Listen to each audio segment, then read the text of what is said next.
Welcome to BDI Empowers. This is season 1, episode 2 of the BDI Empowers webinar. The topic today is behavioral de-escalation.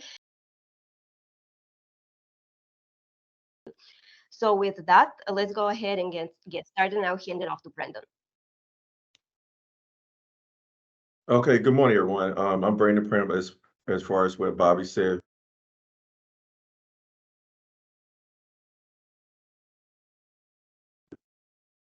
What we want to begin with today is defining our why. And so when we define our why, we're trying to figure out, like, my question to y'all is, what do you hope to get out of the session today? Please type in the chat, because I just want to see if we have to tailor a little bit as far as the presentation, but I just want to see, like, what do you want to get out of the chat today? Get out of the training today. And y'all can type in the chat.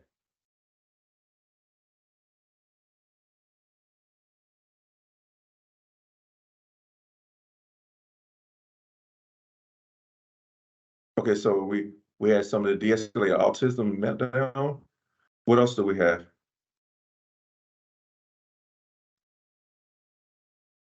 To help our daughter without escalation. What else are we having? Any insight to help my daughter to regulate her emotions? Okay. How to handle anxiety? Okay. How to change behavior?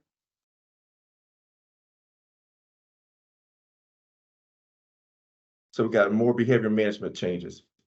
So, and how to handle the depression. So overall, we're going to be able to try to accommodate some of those. As far as what we're going to talk about is, we're going to talk a lot about sensory stuff. We're going to talk about regulation. And in addition to that, we're going to talk about fear and control, which are going to be some key things that we talk about, because it's going to explain behavior a little bit better too. So, and I want to say thank y'all too for y'all's feedback in the chat. And so, Bobby, could you hit the next slide for me, please? So for y'all, one of the first things that we really got to talk about, and I'm a big person in this too, and that's safety. And so safety can be defined in an environment, emotional safety. All those things are safety. And so one of the biggest things is too, how do we provide a safe environment? And so a safe environment, just in the chat, put down what you think a safe environment is.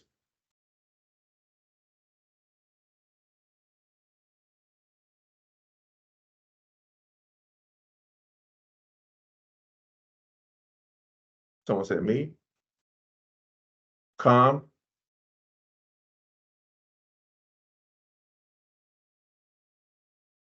And what else do we have? Unconditional acceptance. All right. No items that can cause self-harm. All right. So when we talk about safety, it's a little deeper than that. It's like emotional safety. And so for me, I'll use the example of my wife. My wife has some type of, she has a little bit of anxiety. And so for her to feel emotionally safe, things have to be in order. And what triggers my wife sometimes to cause anxiety to increase would be like clutter. So for the most part, the house is pretty clean. And so for us, in order to function, everything has to be in order and clean. That's an example for my wife. But with our individuals that have different abilities, safety is differently. And so safety may be as, like, when we talk more into sensory stuff, loud sounds may trigger a not safe person. Also, too, smells may trigger a person that's not safe. So what we want to do is create an environment that's based upon that person's individual needs, which may be unique. And so that's what we have. Sometimes we have calming rooms. And then also too, sometimes what I used to do in the past life is use like fragrances like lavender. Lavender is very therapeutic. And what I may ask too, to help someone feel safe, is too, it may be taking like an Epsom salt bath. Some things just help slow the thought process too. So why is safety so important? So what do y'all think? Why do y'all think safety is so important?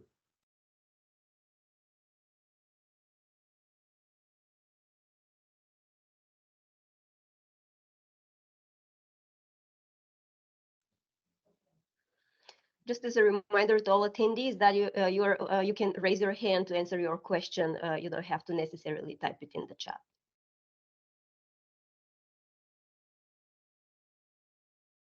Someone said feel calm, communicate better. Yes, all those are good responses. So safety is important because what it provides is structure, calmness, and relaxation, and it provides an environment where a person can function, and guess what, at their best possible capability. And so what do people do when they don't feel safe? That's just a question. What do people normally do when they don't feel safe?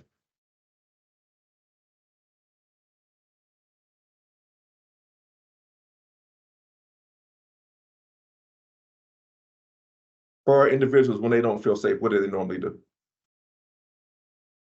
Someone just said it, withdraw and act out. And so sometimes when people don't feel safe, they they act out, they withdraw, they shut down, they don't eat, they don't talk, or things may be so much for them that they may start to destroying property and whatnot. So I'm gonna ask my partner Anna, does she have any feedback as far as safety? No, I think you're right on track with this. I think when we're talking about creating this environment, I think one thing needs to be clear is that you need to be aware of what's going on with you as well as what's going on with the other person, because we harmonize, and if you're not taking care of yourself and you're projecting stress or fear or anxiety, then that other individual is going to pick up on that and mirror that. So it's going to be important that we reframe behavior management as co-regulation, and that you are supporting that individual to help them self-regulate, and that you're doing all these different things to maintain that safe environment so that that individual can maximize their own ability to self-calm and self-manage. Right. And what Anna says is key is called attunement. And so you want to be in tune to their feelings and you want to make sure your feelings are attuned, because if you don't, then what happens is that our individuals pick up on that and then they can feed off of that. So thank you so much, Anna. So Bobby, for the next slide, please. The other thing is that the next one is really huge. It's fear. Fear is, as far as we talk about Webster, is an unpleasant, often strong emotional feeling caused by anticipation of awareness or of danger. And so, with our individual, fear can be as simple as going to the grocery store.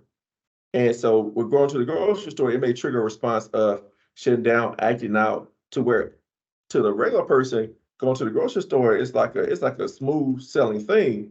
But to somebody that may be neurodivergent, or someone that may have autism, or even somebody that may have some depression, that can trigger a lot of responses.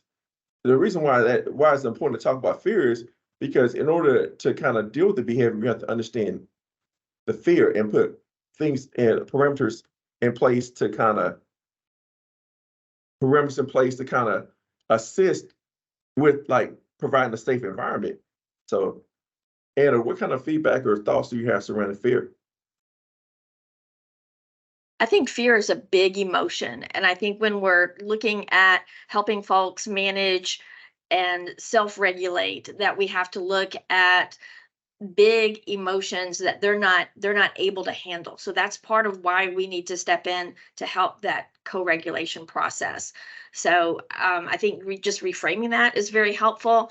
And I think being proactive in terms of understanding, because you're the subject matter expert in your loved one. Nobody's going to know them better than you. Nobody's going to know what their triggers are better than you. Therefore, nobody's going to know how to manage their environment and look out for these triggers that can cause fear and anxiety better than you. So I think it's this interesting balance of trying to manage the environment to try to minimize those big feelings, and then recognizing that when those big feelings are occurring, then what are those things that you can do to help make sure those big feelings don't become so overwhelming that they're going to result in an outburst. All right, next slide, please.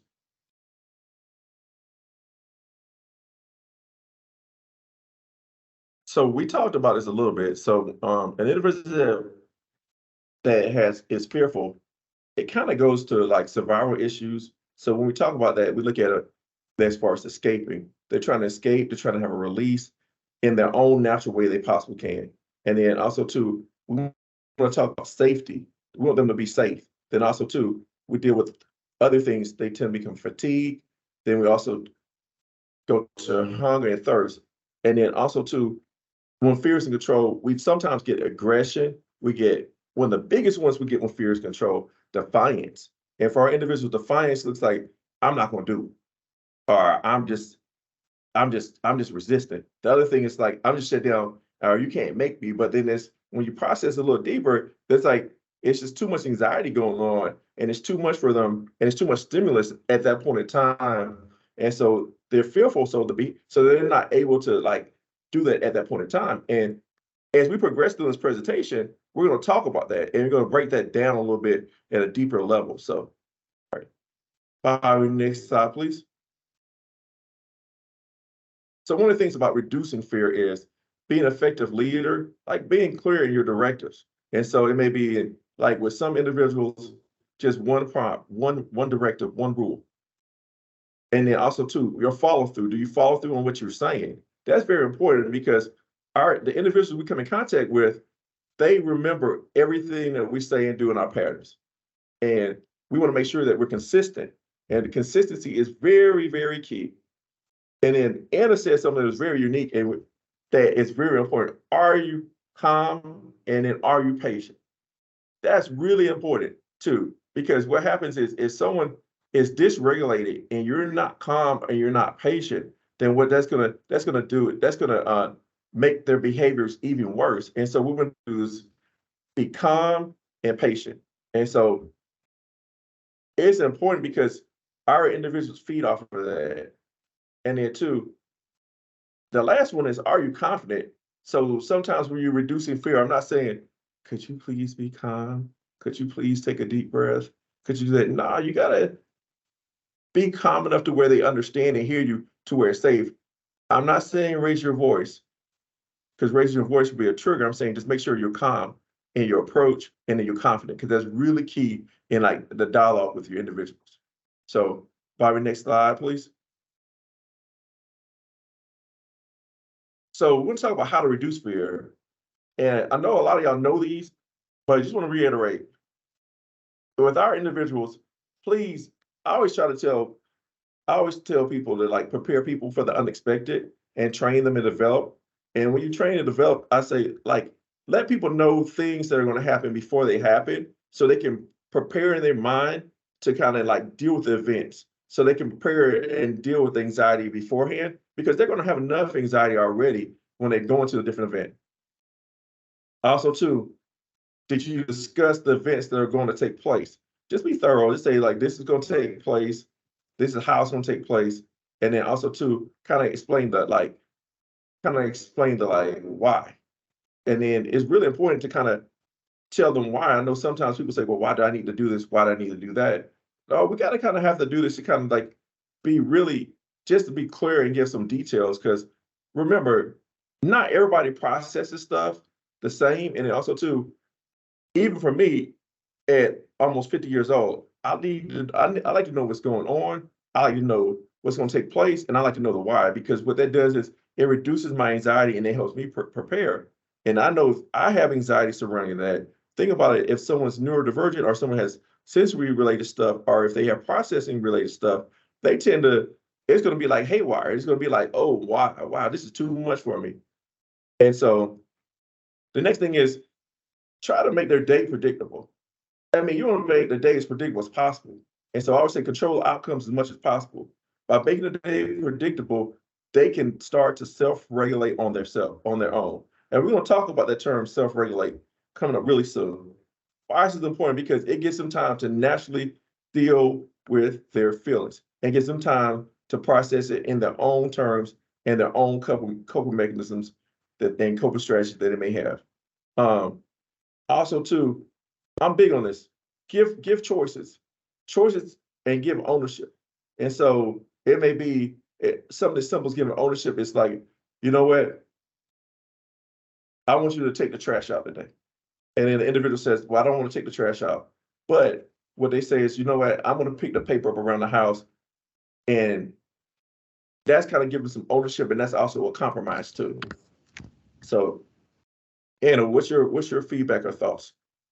I think this is right on point, particularly the aspect of giving choices. I think our individuals are told so often what to do, how to do it, etc., that being able to give them back some of their own personal power through choice can help make them not only reduce fear, but maximize their sense of control of the situation. And the more they feel like they're in control, then we're dealing more with a positive energy versus a negative energy.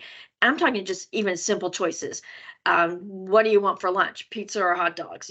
Okay, so somebody's not telling me what to eat. I get to choose what I'm going to eat. So if you can, as much as possible, distill issues down into providing a choice. What are you wearing? You're going to wear the Mario t-shirt, you're going to wear the Yoshi t-shirt. Which is it going to be? Okay, they're being able to exercise ownership through their own simple choices.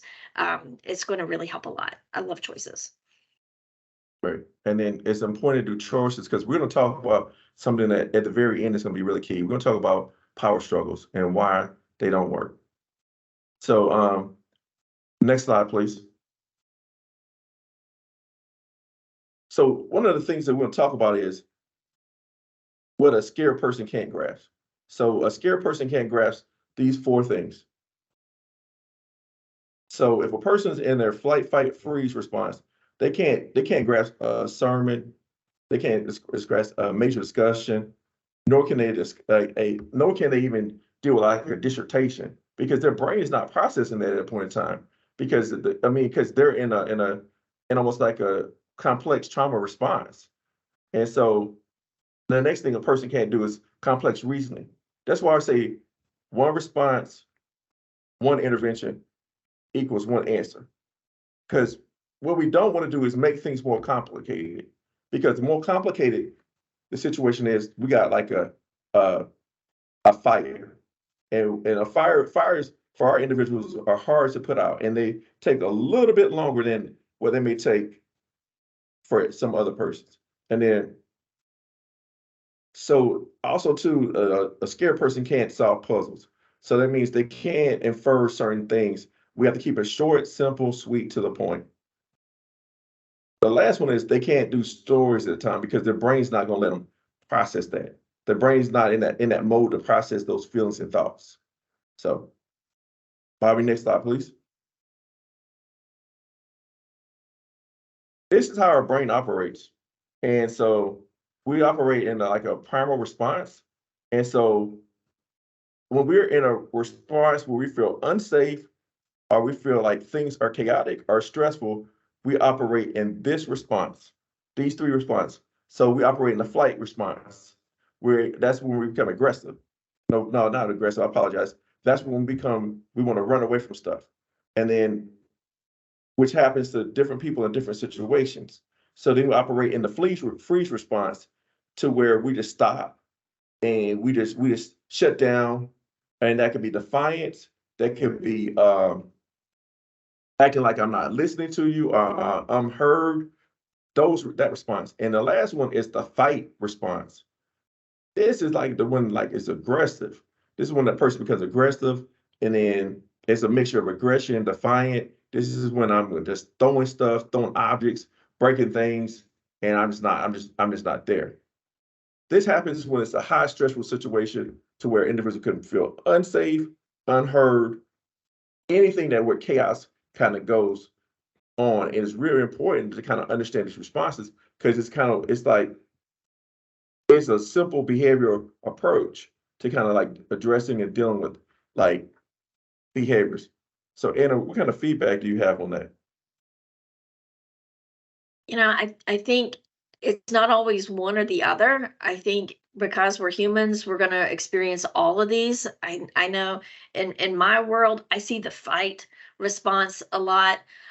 Flight can also mean like not like just elopement, like I'm physically escaping the situation, but that emotional shutdown, like I'm just withdrawing, I am tuning the whole world out.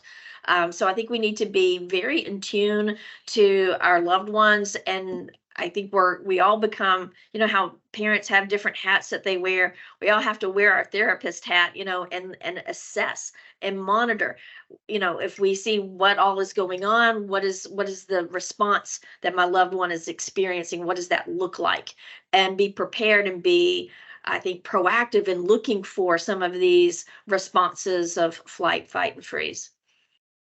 Gotcha. Thank you so much. All right, the next slide, please. So I did this picture. This kind of show you what happens when flight, flight, freeze happens. It's like your alarm system goes haywire. Everything's out of whack and whatnot too. And so the flight, fight, freeze is one of the methods to where your body, that's just a natural, like, primal coping mechanism. Kind of, you're going to operate one of those responses. So next slide, please.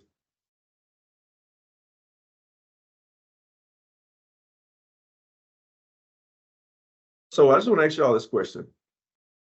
What do y'all see in front of y'all right now?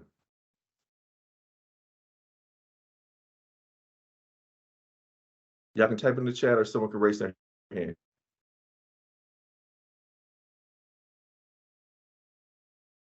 Paradise. Okay. Vacation. A beach. Okay. A happy place. Okay. Home. So, okay. So give me 1 second. I want y'all to hold that thought for 1 second. So I'm gonna add a little special sauce to it, and I want y'all to tell me what y'all think when I add something different to it. The reason I want to add something different to it because I want y'all to understand someone's brain that's fearful. So I'm gonna add this to it.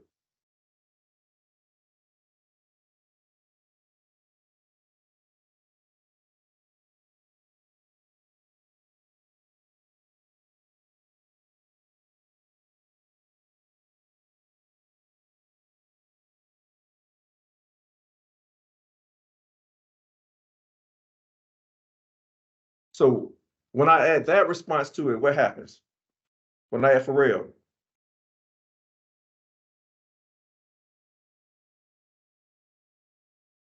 We couldn't hear that on our side. Oh, I know. well, let me add it.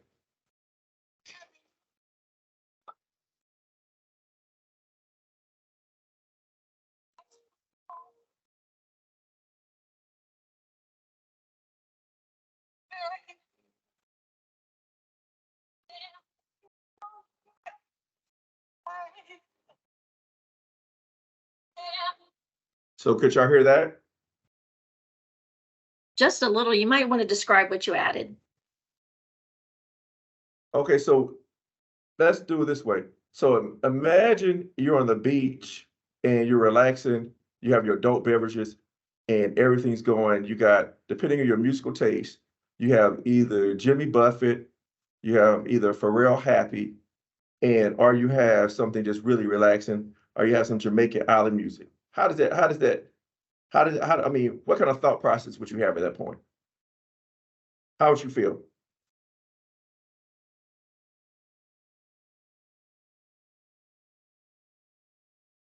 Nice. Okay.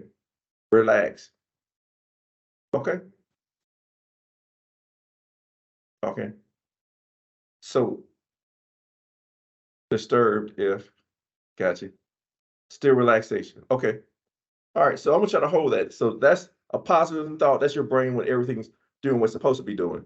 So that's um so Bobby, next slide, please.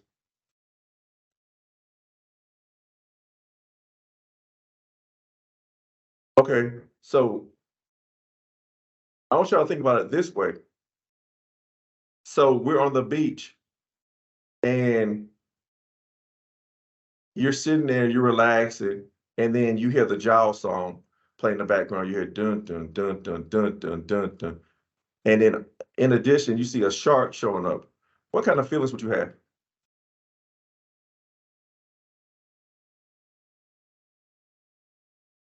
Someone said time to go. Alarm. Right. And that's important. That's how with our individuals, that's how they process things too. And so it's interesting because we had two of the same situations, but guess what? The scenario is not really the same. It's different because we're perceiving the threat to be different. One, there's no threat, and one, there is a threat. So, all right. All right, next slide, please. So basically, we kind of already went through this. So we talk about like what flight, fight, freeze looks like. So we have the hyperarousal, aggression for the fight, hard time concentrating, irritability, anger, hyperactivity, easily agitated. And then there are other symptoms there too. It may be property destruction, it may be profanity, other things that may be specific to our population. And so that's really unique too. And then the next one is the kind of the flight. So we have like the withdrawal, avoidance, isolation, running away, clowning around, easily bored, and then easily distracted too could be something for the like the flight response. Then we have the freeze response is shutting down, staring into space, numbness, zoning out, overwhelming, whining. And then two, we could even have crying and other things surrounding that too that kind of like be freeze to where everything stopped. So Anna, what feedback do you have on like these three responses? Like when we break this down a little bit farther. I think it's important to recognize that what you may be experiencing may be vastly different from what your loved one is experiencing. So we could be even in our happy place, minus the shark, minus, the Jaws music, and we're like in our zone, but our loved one has some hypersensitivity, some sensory stimulation to sand and heat, and they're not in a good place. So we could be in a great place and they could be not in a great place. So again, that monitoring needs to come into play. Just to share a quick story with you, this is how I learned of my son's unusual fears. So I'm down at Callaway Gardens in the Butterfly Center. If y'all ever been down there, it's this beautiful, oh, the butterflies, la, la, la. And I'm just in my zone, like this is paradise, right? And I turn around, my poor guy is stuck, catatonic, like, oh my God, the butterflies were terrifying to him and he couldn't move. So I was like, oh, snap. I'm having a great time. And I think that this is, why would anybody ever be scared of a butterfly? And what I've learned is a lot of guys with autism don't like butterflies or insects, mostly I think because of the erratic nature of their flight. But here I am having one feeling and he's having a radically different feeling. So it's important for me to not just look at how I'm feeling, but be aware of how he's feeling so then I can help him manage those feelings. Thank you so much. Next slide, please.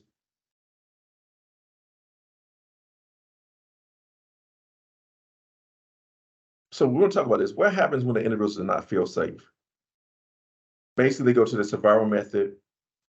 We kind of already talked about this too. So why is it essential to help other individuals feel safe? Safety relaxes the brain and it helps the client to soothe and relax. And then also too, this is the point because the brain begins to develop. And then also too, it's a term that we use called felt safety. It's like the first step into kind of disarming the brain from a primal response. And then so what we want to do is make sure that we teach that. So I practice that even from a trauma response, safety is really key because when I deal with people and they have some type of traumatic event or whatever, we want to try to go from the time the event happened, how do you feel during the event, and they want to make them kind of learn how to safety and rework their life and their process. So someone said something in the chat, over compliance, sometimes we have where people or individuals just they comply with everything and it's like to the point that they have no feelings and no filter. Sometimes that's really good, but sometimes it's really not because they're not really what they're doing is we have a term called suppression. So they're suppressing their feelings and whatnot too. And then so eventually that person will probably have they will probably act out where it could be like defiant, shut down, or whatever, because they're not being their genuine self. So next slide, please. So reducing stress. Cortisol levels and hormones are activated by stress. And these levels kind of change throughout the day. Too much of this is not good, nor is too little not good. I mean, this problem can cause things for individuals to not be safe. So one of the things we always stress was to, in order to regulate cortisol levels, what I recommend too is kind of like a person that's working out, have the basic meals, but every 2 to 3 hours, make sure they have something in their system, whether it's a snack or whether it's two, based upon their dietary needs too. Because what food does, it kind of regulates the cortisol levels. In addition to the food, having somebody do, if they're possible, to do some type of physical activity, where it's walking or whatnot, for like 5 to 10 minutes a day too. So, Anna, just try to see what your feedback and thoughts are surrounding like the reducing stress. Right. Again, I think it's going to boil down to knowing your loved one. I think exercise is always a great stress reducer. I know that's not something that I do enough, but I found with my guy, maximizing that gym membership, getting him on the treadmill, let him work out some of those not so great feelings is very, very helpful. And using practical things like, yeah, he loves his games. I mean, raise your hand if your kid is a gamer. Look to see if you can have some constructive games like a yoga game or the dancing games. So those can be, in his mind, I'm playing a game. In my mind, he's practicing self-regulation skills because he's doing yoga right now. So I think it's all going to be based on your loved one. But just brainstorm, like, what are those things that are going to help this person feel good? Is it a hot shower? Is it being able to go swimming? Is it some other type of physical activity? Is it being able to listen to some music? What are those things? And try to make sure that those things are accessible and be flexible enough in your day-to-day activities that you can guide in those stress reduction activities when needed. The goal is for us to always monitor and assess. We know where that line is, where past that line we're going to devolve into like a red rage moment. So our goal is to manage the environment and help co-regulate up into that line, so we never cross that line. Sometimes we're going to cross the line inevitably, but the more that we can come up with strategies and coping mechanisms and help teach those coping mechanisms is a big win. One of my proudest moments is when my guy looked at me and says, I need some quiet time. I'm like, yes, you do. So, he went to his room and he did what he needed to do. And we were able to go from like DEFCON 5, down into a better zone. So stress reduction is going to be individualized, I think. All right, thank you. Next slide, please. So one of the things we want to talk about is do not corner the individual. And these just kind of recap on certain things. Just kind of remember with the primitive brain, flight, flight, freeze. So kind of what are some examples of behaviors that will corner them? It may be a simple task as just saying no. That, I mean, to us, no may be all right, but I have a lot of clients that no will trigger them. So what I do is kind of distract and say, okay, well, could you help me and be my assistant? Or use something to distract that person. Next thing, remember, safety is key. And then also too, not necessarily, this is more from a trauma response. Sometimes individuals can have a flashback. They can kind of contribute to flight, fight, freeze response or behavior. And so this is not generally for this, but it could be generated based upon like a feeling surrounding just a stimuli from going to the grocery store, or just even from a sensory standpoint of just driving in a car, or just being around a lot of noise could trigger a flashback to a spot response to where it's too stressful for them and they can't really deal with addressing. So next slide, please. So we want to talk about this control. Why is control so important? Why do y'all think control is so important? Someone type in the chat for me.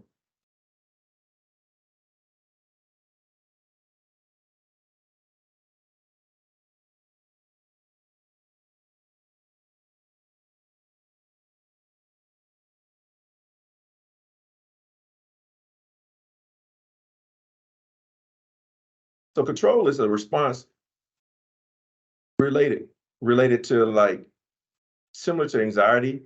And so someone says ownership. And so with control is, I always tell people, someone put perceived control to contribute to a safety response. Well, I always tell people, like, a lot of my clients that have anxiety have struggles with control. And then when you have a lack of control, then what you have this thing that you want to control it, you have a feeling. And it's important to have control because that's your way of like how your brain processes things, or that's how you are able to deal with address it. Yes? Yes, sir. I don't know. You might want to talk to Sean about that. Hey, remember y'all just to make sure you're on mute, please. So control is very important because that's how a person's brain processes things. And then also too, that's how a person helps them to self-regulate. Because you got to think about it too, like with individuals that have struggles surrounding like perception and surrounding communication, their control may be their toys, playing with their toys, or playing cops and robbers, or it may be coloring, or it may be, look, you know what? The only thing I have control of is like walking to the park or something, maybe something as simple as that. So I'm going to escalate a little bit. How do you give an aggressive person control? What do y'all think?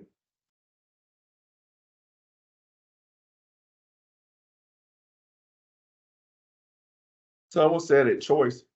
And so by giving them a choice or looking for a choice, it's giving them control.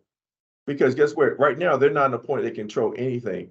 And so giving them control or giving them a place to where they can self-regulate, calm themselves down to a point that where they can start feeling safe.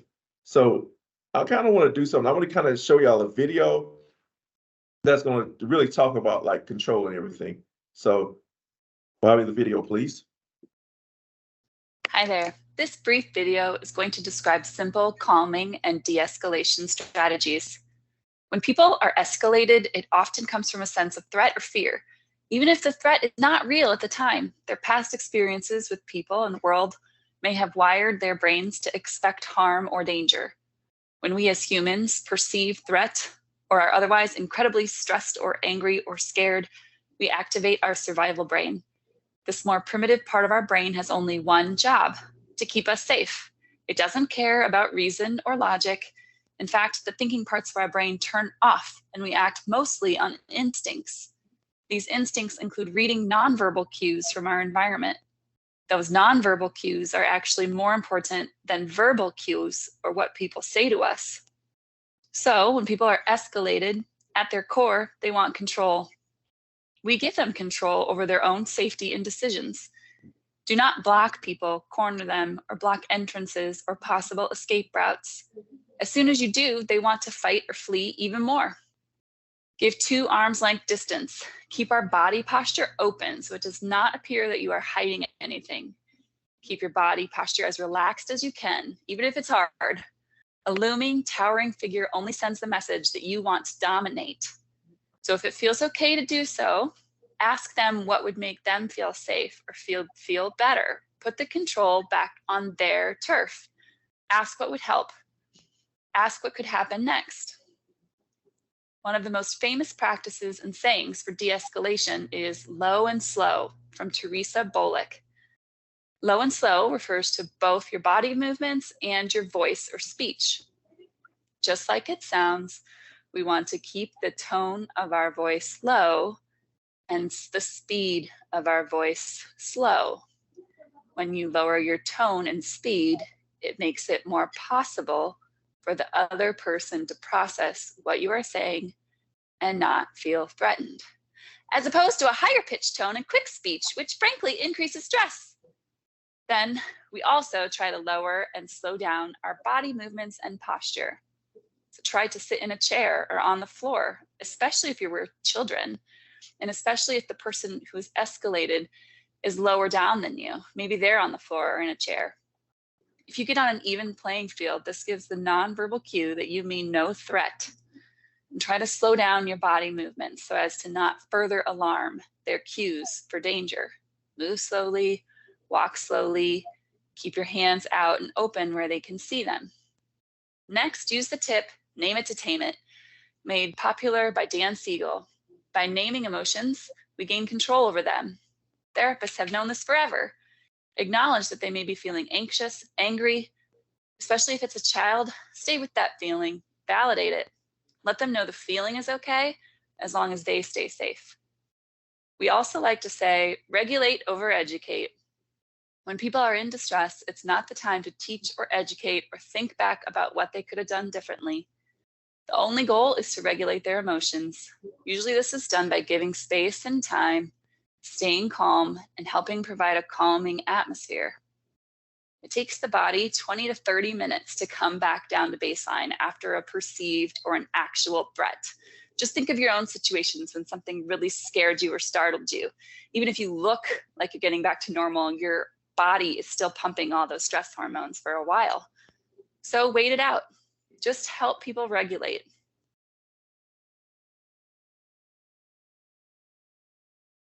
To be a consequence, but wait on talking about the consequence.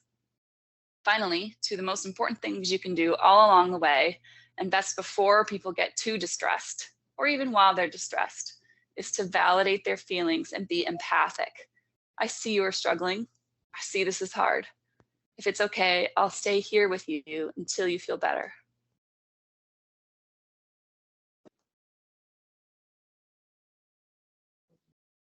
All right.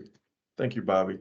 And so what I want to say too, I know y'all saw part of that as far as stem control, but we have to understand one of the things I want you to take away from that too is that those are just some tips, but it's not the rule all be all, because each individual kid, child, adult processes things different. So what you have to do is kind of tailor it towards them and their strengths, because some people cannot process things, and some people have a hard time like with like the concept of stress and whatnot. So I see a lot of responses that are good, is a very good for helpful video.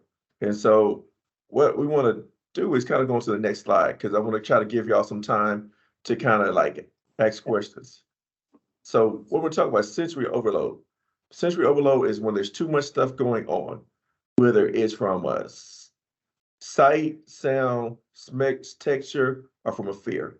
So intense noises, sounds, or volumes can trigger that in the individual. And so that's kind of sensory overload.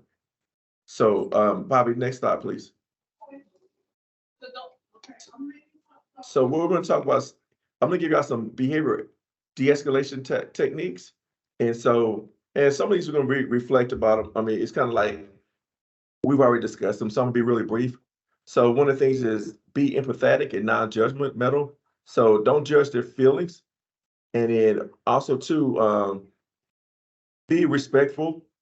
Please be mindful of what the person is going through at the time. And also too, please be mindful of the person's functional level, their history, and what's going on with them at that point in time.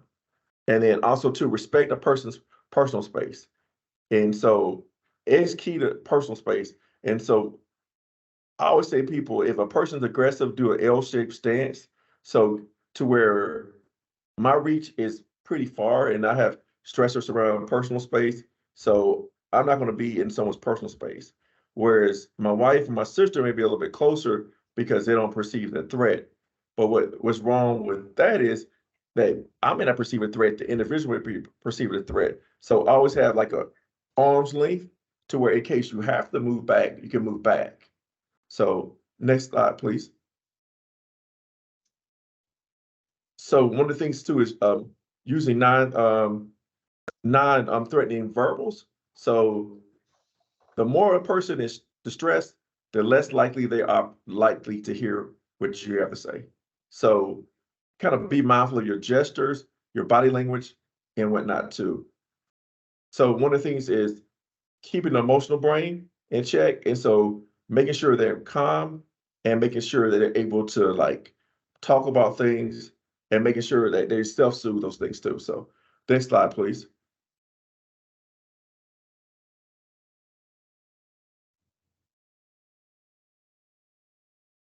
So what we're gonna do is kind of focus on the feelings. We already kind of went through that beforehand. So just making sure we watch like the messages and listen carefully what they're really trying to say.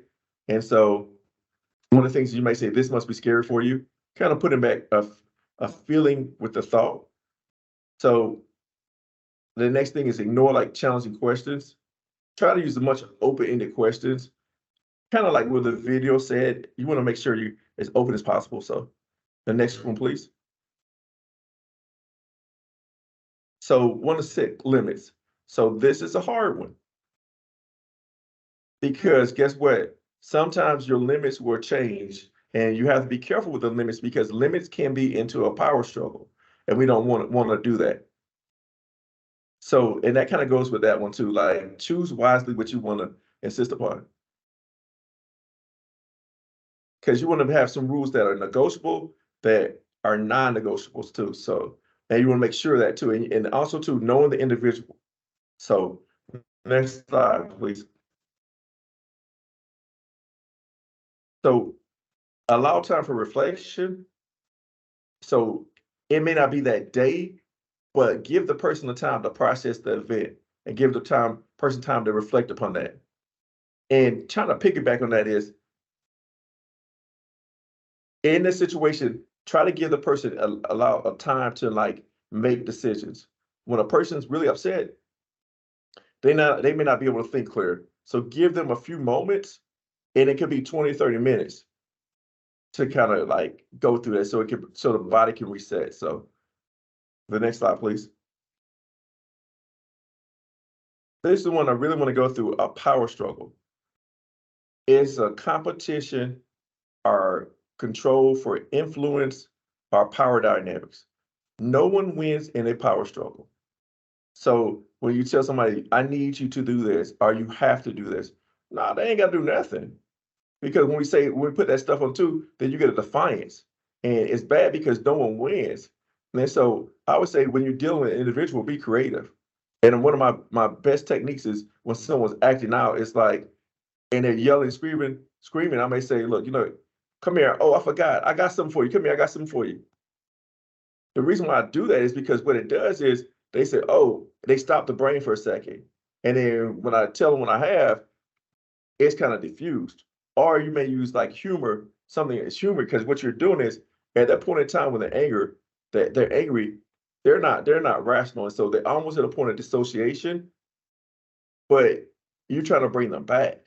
And so I try to use that technique and humor or laughing or even music or even a sound or either a smell that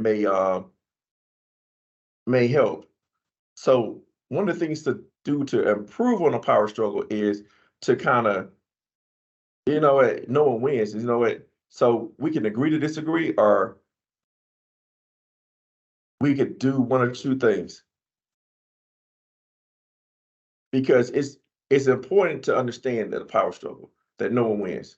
It's not the military, and no one to prove and stuff too. Like I grew up in the 70s, 80s. So I grew up in the era that where it was like a child to be seen and not heard. So things structure and whatever too. Where now that isn't really working. And when we know better, we do better. And so we know that structure, black and white, does not really work. Like when Anna said, like humor is a great way of redirection because of the distraction. Distractions work because what it does is it gives you time to kind of fight for another battle. All right, let's go to the next slide. So I'm going to give y'all some resources. And so we'll talk about if it's a crisis where you can't like maintain it. One, like you want you to use like the Georgia Resource access line. And so you could text it to 988, and then that's their number 2. And this is for when you get a crisis where someone becomes really, really aggressive and you need extra support. The next slide, please. So also too, looking for a therapist that's skilled in the nature of what you need. And then so Psychology Today, counseling, also mindfulness, support organizations like CHAD, NAMI, and also too, like, what supports do you have? And then also too, a good one is like CPI, Non-Crisis Prevention Institute. They teach behavioral techniques. They teach you like surrounding like behavior escalation. And so the next slide, please. So I know I kind of at the end, I kind of went through a little faster, but like I just want to give you some time for questions.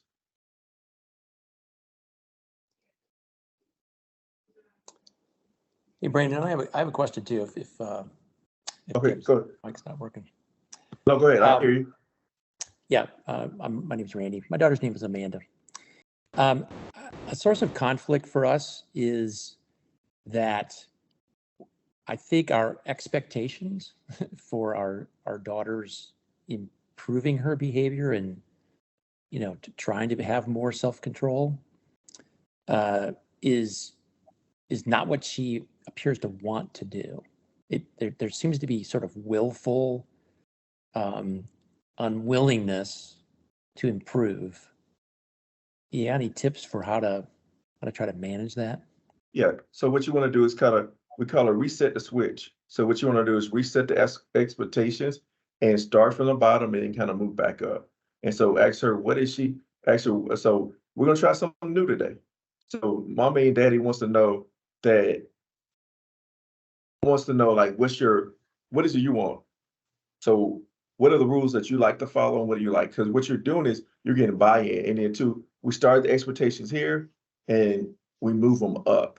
And then what we have is kind of like, you know, like Bugs Bunny had the little carrot. So we're trying to dangle a carrot. So we're trying to shock it. And so to where what we're trying to do is give her control of it as much as possible, but to where y'all are the ones that are really in control. Because I know from listening to what you're saying is it's kind of a difficult dynamic to where it's a power struggle, and sometimes she's not really having what y'all like really want to discuss. Yeah, that's helpful. I mean, one thing is my daughter's 25, so she's not a kid, and I guess one of our challenges is that this journey is, you know, long, and it seems to just, you know, go so far and then she regresses. I mean, I suppose part of it's just perception, but that's a good idea. I mean, I do think that, and I think the other thing I've heard you say that we don't do enough of is have rewards, right? I think we're more on the not so much punishment, but just sort of trying to be neutral, which is better than being negative. But we are not big on rewards. So I think maybe I'm hearing that we should think more about how to give her incentives, something you can earn out of improving your behavior and doing better. I think incentives and rewards work really well. And then two, positive reinforcement. And then one of the things too is natural, logical consequences. So if you don't do X, Y, Z, it does not impact us, but it impacts you in some ways too. And that way they'll be able to process it. Because what we're gonna do is try to teach our individuals to be as independent as much as possible and teach them to function at their highest functional level as possible. Yeah, thank you very much. All right, no worries. What happens when a man gets in control of women to make their anxiety come out? So I say we want to make sure the person is safe first, and then we want to make sure that that's kind of a clinical issue that you probably want to talk to a counselor to really help to make sure that person's safe. So how do I speak to a counselor, like at the office? What you can do is the number that I gave you, you could either call the Bobby Dodd directly and go through our intake department, or you can go through our Georgia Crisis and Access line through the state of Georgia, through the text 988, or through the 1-800 number, and they can pair you with someone. Or you can do Psychology Today based upon your insurance and funding source. And Brandon, Deb Basong put a question in the chat for us, and it says, how do you move a person on who repeats the same questions and phrases repeatedly? And then she gave an example. The parent has a dental appointment, but the person is upset that the parent has an appointment. So we got to go back to the beginning. So we got to understand, like, so some of the things we need to know: the diagnosis, we need to know the symptoms. And so one of the things we'll do is prepare them beforehand, because it's a stressful situation. So basically, it sounds like it's some anxiety. There's too much going on. And so what we're going to do is kind of tell them a day or so beforehand. And then when the action actually happens, it should decrease it a little bit. But it's kind of knowing more and more, educate more about the diagnosis at that point in time.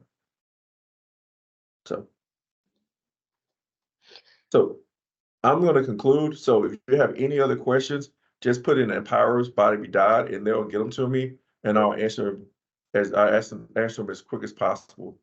So, and then also too, if y'all are wanting counseling services or anything, or any other services, just be sure to call like Bobby Dodd, like our intake department, and they can connect you with all types of resources too.